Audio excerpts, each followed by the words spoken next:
అయినప్పటికీ 38 మంది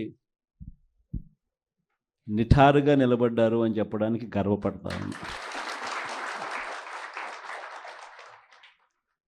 ఎందుకు ఈ మాట చెప్తా ఉన్నాను అనంటే దానికి కారణం కూడా ఒకటే.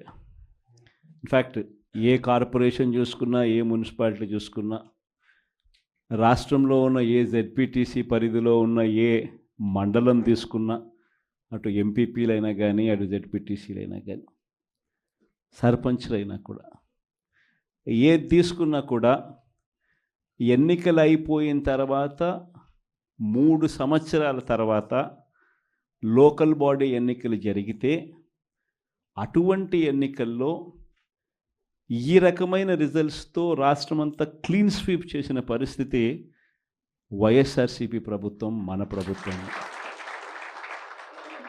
అంటే ప్రజల్లో ఏ రోజైనా కూడా తలెత్తుకొని పోగలిగాం.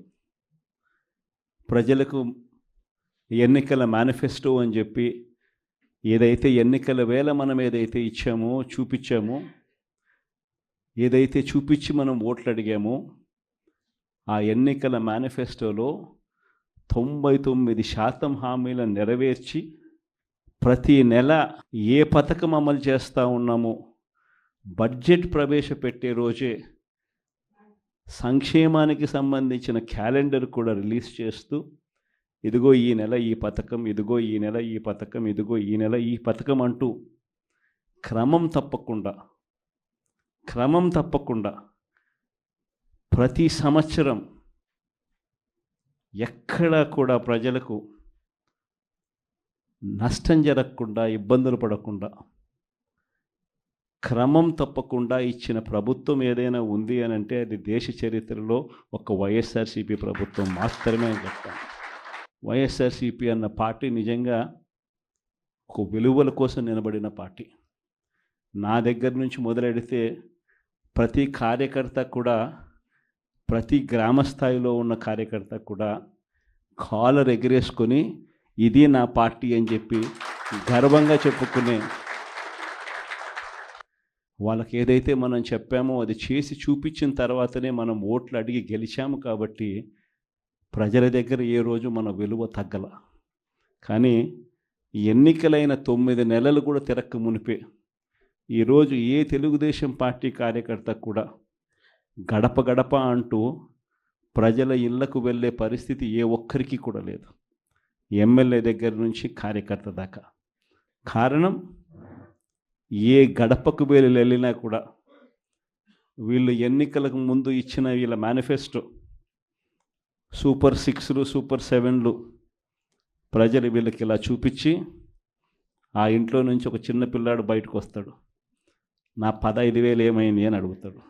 ఆ ఇంట్లో నుంచి 2 పిల్లలున్నా, 3 పిల్లలున్నా ప్రతి పిల్లాడు బయటకు వచ్చి ఆ తెలుగుదేశం పార్టీ, ఇంటికి వచ్చిన తెలుగుదేశం పార్టీ నాయకుడిని, కార్యకర్తను ఆ పిల్లాడు కూడా ప్రశ్నిస్తాడు, నా 15,000 ఏమైంది అని. వీళ్ళింటికి పోయినప్పుడు ఆ పిల్లల తల్లులు ప్రశ్నిస్తారు, నా 18,000 ఏమైంది అని చెప్పి. 50 ఏళ్ళు నిండిన వాళ్ళు వచ్చి ప్రశ్నిస్తారు, నాకు 50 ఏళ్ళకే పెన్షన్ ఇస్తానన్నా, నా 48,000 ఏమైంది అని చెప్పి. అదే ఇంట్లో 20 ఏళ్ళ పిల్లోడు, ఆ పిల్లాడు వచ్చి ప్రశ్నిస్తాడు, నాకు నెల 3,000 ఇస్తానన్నా, 36,000 ఏమైంది, నా 36,000 ఏమైంది అని. అదే ఇంట్లో బహుశా విజయవాడలో కొంచెం రైతులు తక్కువేమో కానీ కొంచెం గ్రామీణ ప్రాంతాలకు పోతే రైతులు కూడా, కండువా వేసుకొని వచ్చే ప్రతి రైతు కూడా నా 20,000 సంగతి ఏమైంది అని అడుగుతాడు.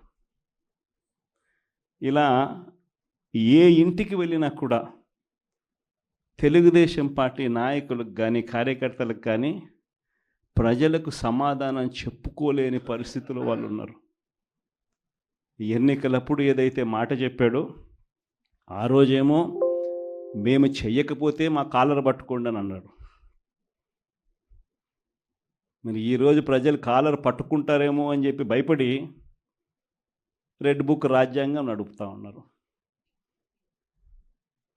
ఈరోజు ఏమంటా ఉన్నాడు, ఎన్నికలు అయిపోయిన 9 నెలల తర్వాత ఈరోజు ఏమంటా ఉన్నారు, సంపద సృష్టించడం ఎట్టనో నా చెవిలో చెప్తే నేను తెలుసుకుంటాను అంటున్నాను. ఇది వాస్తవాలు. ఇదే మాటలు ఎన్నికలకు ముందు నేను చెప్పా. చంద్రబాబు నాయుడు నమ్మడం అంటే చంద్రముఖిని నిద్ర లేపడమే అని. ఇదే మాటలు నేను ఎన్నికలప్పుడు చెప్పిన. చంద్రబాబు నాయుడు నమ్మడం అంటే పులి నోట్లో తలబెట్టడమే అని చెప్పి ఇదే మాటలే నేను చెప్పా. మేనిఫెస్టో ప్రజెంటేషన్ చేసేటప్పుడు ఇక్కడే ఇలా నిల్చుని ఇలా మేనిఫెస్టోని ఇలా చూపించా. మన మేనిఫెస్టోని ఇలా చూపిస్తూ వాళ్ళు చెప్పిన మేనిఫెస్టో హామీలను కూడా ఇలానే చూపిస్తూ చెప్పా. ఇది సాధ్యమయ్యేటివి కాదయ్యా చంద్రబాబు నాయుడు చెప్పేటివి. రాష్ట్రానికి సంబంధించిన బడ్జెట్ ఇది, మనం చేస్తూ ఉన్న బటన్లు నొక్కే కార్యక్రమం ఇది, దీనికే ఇంత డబ్బు ఖర్చు అవుతుంది. మరి చంద్రబాబు నాయుడు ఏమో 1,72,000 కోట్లు సంవత్సరానికి అయ్యే ప్రతిపాదనలు ఆయన చెప్తా ఉన్నాడు. సూపర్ 6లు మోసము, సూపర్ 7లు మోసము అని చెప్పి చెబుతూ మనమేం చేయగలుగుతాము అన్నది కూడా ప్రజలకు అర్థమయ్యేట్టుగా కూడా మేనిఫెస్టో సందర్భంగా కూడా చెప్పడం జరిగింది.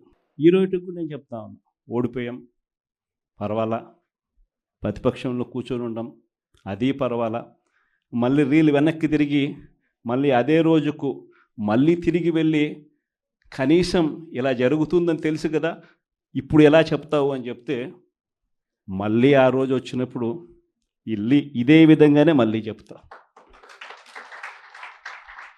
ఎందుకనంటే రాజకీయాలలో విలువలు, విశ్వసనీయత అన్న పదానికి అర్థం అది.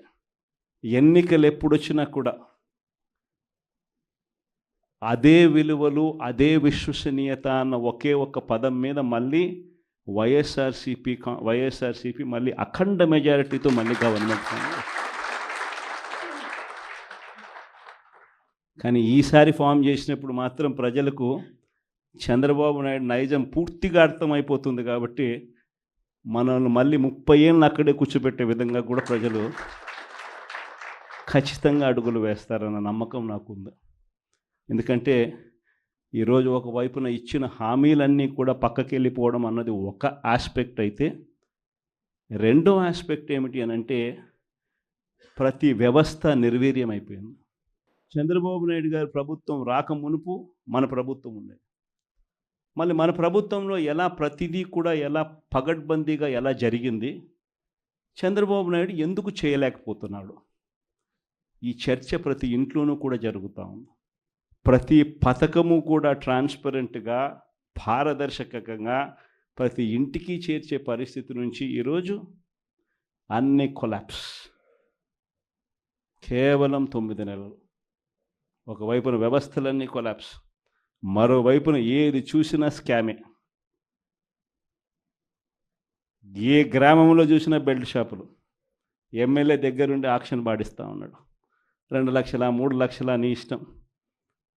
ఆ 2 లక్షలు కట్టడానికి పోలీసులు సపోర్ట్ చేస్తారు, దగ్గరుండి మద్యం అమ్మేట్టుగా. ఎంఆర్పి రేటుకు వాళ్ళు కొనుక్కుంటారు, ఎంఆర్పి రేటు ప్లస్ వీళ్ళ ప్రాఫిట్ వేసుకొని వాళ్ళు అమ్ముతారు. ఏ గ్రామంలో చూసినా కూడా, ఏ బంకులో కూడా ఈరోజు మద్యమే కనిపిస్తూ ఉంది. మొట్టమొదటిసారిగా గవర్నమెంట్ నడుపుతా ఉన్న మద్యం షాపులను తీసేసి ప్రైవేట్ వాళ్ళని తీసుకొచ్చేసినారు. ఇసుక ఎక్కడ పడితే అక్కడ డబల్ ద రేటుకి అమ్ముతూ ఉన్నారు. ప్రతి నియోజకవర్గంలోనూ ప్యాకాట క్లబ్బులు ఎక్కడ పడితే అక్కడ కనిపిస్తూ ఉన్నాయి. ప్రతి నియోజకవర్గంలో ఏ పని జరగాలన్నా కూడా, ఫ్యాక్టరీ నడపాలన్నా, ఆ నియోజకవర్గంలో మైన్ ఒకవేళ చేస్తూ ఉంటే చేసుకోవాలన్నా, ఏదైనా కూడా నాకింత నీకింత అని ఎమ్మెల్యే దగ్గర నుంచి మొదలైతే చంద్రబాబు నాయుడు దాకా పంచుకోవడాలి.